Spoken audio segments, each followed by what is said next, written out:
이번에는 여러분을 오늘 열렸던 2018 인권의 날 기념식 현장으로 모셔가도록 하겠습니다.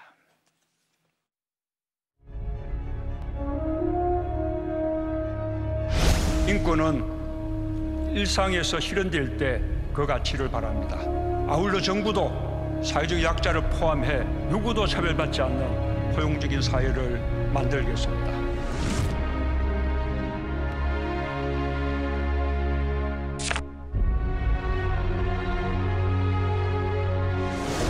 전 정의당 원내대표 고 노회찬,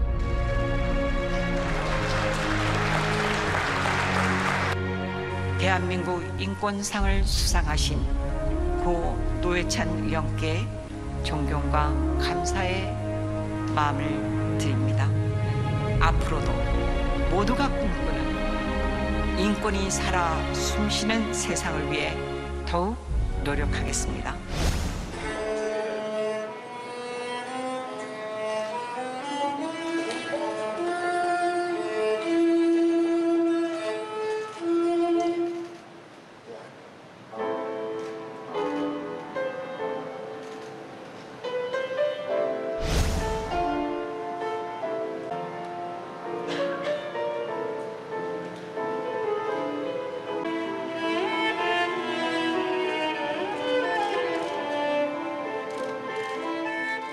화면 속에 고 노회찬 의원 모습을 보니까 노회찬 의원이 다시 살아 돌아오신 듯한 그런 느낌을 받게 됩니다. 오늘 국가인권위원회가 노회찬 의원에게 어떤 상을 수여한 거죠, 윤춘호 실장? 오늘 이제 상을 준 게 세계 인권의 날을 기념해서 오늘 인권의 날 기념식을 열렸고 아마도 인권과 관련한 상을 대한민국 인권상이라고 하는 상을 고 노회찬 의원에게 준 거군요. 이제 국민 훈장 무궁화장, 무궁화장까지요. 네. 훈장까지. 네, 이제 상은 이제 부인 김지선 씨가 받은 건데요. 저는 굉장히 비극적으로 생을 마친 노회찬 의원에게는 어떤 우리 국민이 인권이라는 이름을 줄 수 있는 어떤 위안, 어떤 위로, 뭐 이런 것들의 의미를 담아서 문재인 대통령이 저 상을 가족들에게 전달하지 않았을까 하는 그런 생각을 해봤습니다. 조금 전 화면에 1980년대인가요? 노회찬 의원이 받았던 상장이 잠깐 나왔는데 저는 그 부분에 상당히 눈이 가네요. 용접공 관련해서 어느 고등학교, 공업고등학교 부설 거기까지 화면에 나왔는데 아마 밑에서 나이는 이미 고등학교 다닐 나이는 아니고. 그렇죠. 대학을 이제 졸업을 하고 직업훈련소에 간 거죠. 노동 현장에 이제 투신하기 위해서. 그러니까 이제 정태근 의원님도 계시지만 이제 이른바 80년대 학번들은 많은 이게 현장 투신이 있었지 않습니까? 그런데 이제 노회찬, 김문수, 뭐 김성식 이제 이런 세대들이 이제 1세대겠죠. 그 더 전에 먼저 현장에 이제 투신했다고 하죠. 그 투신하기 위해서 기술을 실제로 익혀서 이제 용접공으로 취직을 한 거죠. 정의당이 노회찬 의원에게 대한민국 인권상이 수상된 오늘 이 부분에 대해서 정의당에서는 정말로 감사합니다. 이런 논평을 내놓았습니다. 윤수아 정의당 원내대표는 고 노회찬 의원은 평생 노동자와 여성, 장애인 등 약자의 인권을 위해 살았습니다. 정의당은 고인의 뜻에 따라 정의당의 길을 걸어갈 것입니다.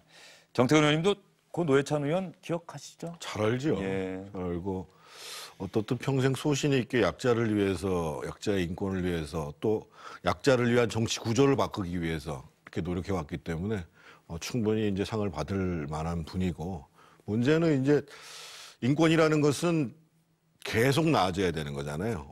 무슨 절대적인 기준이 있는 것이 아니고 그래서 앞으로 우리 사회가 계속 그런 게 인권, 오늘 뭐 대통령도 차별이 아니라 다름으로 인식될 수 있는 사회를 만들어보자 말씀하셨는데 굉장히 중요한 의미가 있다고 생각합니다.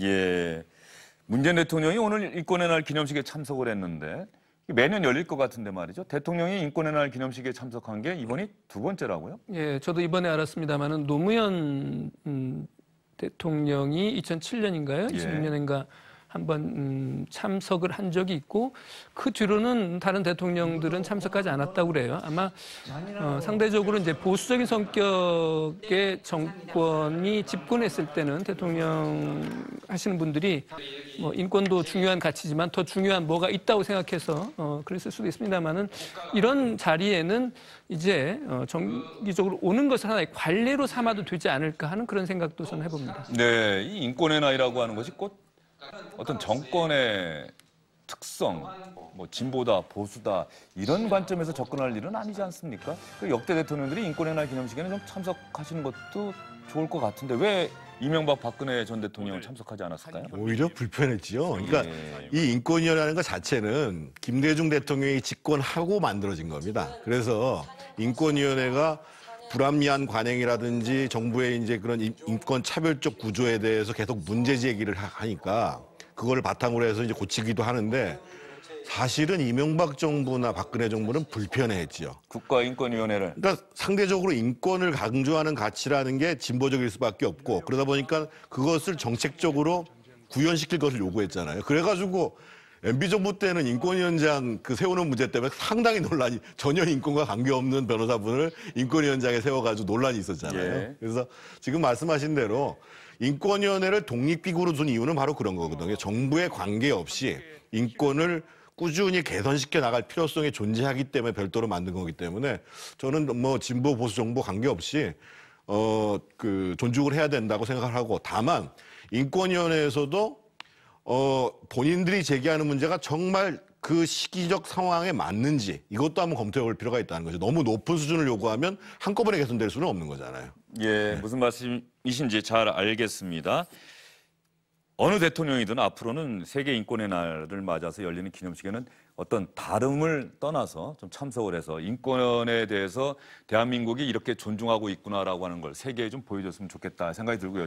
조금 전에 화면에 나왔더니 이 자리에 나왔던 우리 한현민 군 지금 모델로 열심히 활동하고 있고요. 오늘 상당히 눈길이 가는 분들이 오늘 인권의 날 기념식에 다 참석들을 하신 것 같아요. 그러니까요. 저는 이랬으면 좋겠어요. 아까 이제 말씀하셨지만은 예컨대 좀 보수 정부가 되면은 보훈처라든지 뭐 이런 쪽에 관심을 기울이고 진보 정부가 되면은 이쪽만 기울이고 문재인 대통령이 초기에 평가가 되게 좋았던 것들이 보훈처라든지 국방부라든지 또 이제 뭐 순국영령, 뭐 6.25 월남전 이런 부분에 대해서 크게 신경을 쓰는 모습을 보여줬지 않습니까? 그러니까 보수 진영에서는 저 사람은 다르구나, 품격이 있구나, 뭐 특전사 출신 답구나 이런 평가를 받았잖아요. 예. 언젠가 보수 정당이 다시 집권을 할 겁니다. 집권을 했을 때 인권위라든지 이런 부분에 대해 가지고 또 신경을 쓰고 쓴소리고 내가 듣기 불편하지만 당신 말을 듣겠습니다라는 모습을 보여줄 때 높은 평가 받지 않겠습니까? 문재인 대통령이 오늘 세계인권의 날을 맞아서 했던 기념사도 여러분께 잠깐 내용을 말씀드리겠습니다. 평화로 인권을 보장해 나가야 한다. 인권을 무시하면 야만의 역사가 되풀이될 것이다. 차별과 혐오가 사회를 갈라놓고 있습니다. 타인의 권리를 존중하는 문화가 정착되어야 합니다. 저는 국가인권위원회의 독립성을 철저하게 보장하겠습니다. 차별 없는 포용사회를 만들겠습니다. 이렇게 강조한 문재인 대통령의 발언도 시청자 여러분 꼭 기억하시기 바랍니다.